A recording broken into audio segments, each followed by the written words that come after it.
Praise the lord. దేవుని నామమునకు మహిమ కలుగునుగాక. దేవుని నామం పేరిట మీకు మరియు మీ కుటుంబ సభ్యులకు శుభాభివందనములు.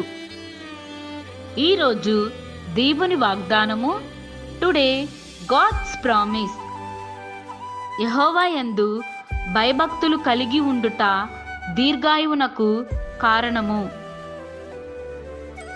సామెతలు గ్రంథం 10వ అధ్యాయం 27వ వచనం. The fear of the Lord prolongs life.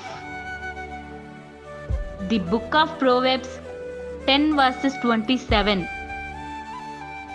యెహోవా యందు భయభక్తులు కలిగి ఆయన ఆజ్ఞల ప్రకారం నడుచువారందరికీ ఆయన దీర్ఘాయుష్యును ఇస్తానని చెప్తున్నాడు.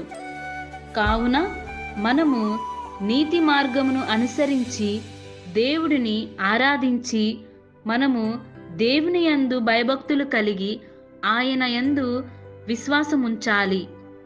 అప్పుడు దేవుడు మనకు దీర్ఘాయుష్యును అనుగ్రహిస్తాడు.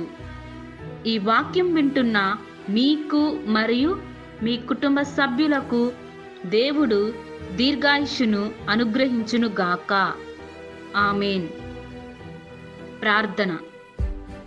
మహాపరిశుద్ధుడా, జీవము కలిగిన మా తండ్రి, ఈ ఉదయకాల సమయములో ఈ వాక్యం ద్వారా మాతో మాట్లాడినందుకు స్తోత్రం. ప్రభువా, మేము మా చెడుతనమును విసర్జించి మీ అందు భయభక్తులు కలిగి ఉండేవారిగా మా యందు దయచూపండి. మీ శుద్ధ హృదయం మాకు కలుగచేయండి. మీ ఆజ్ఞల ప్రకారం మేము నడిచేవారిగా మా యందు కరుణ చూపండి. ప్రభువా, మా కుటుంబాలన్నిటికీ, మా జీవితాలలోనూ ఈ వాక్యం వింటున్న వారందరికీ దీర్ఘాయుష్యును దయచేయండి. ఆమేన్. Praise the lord.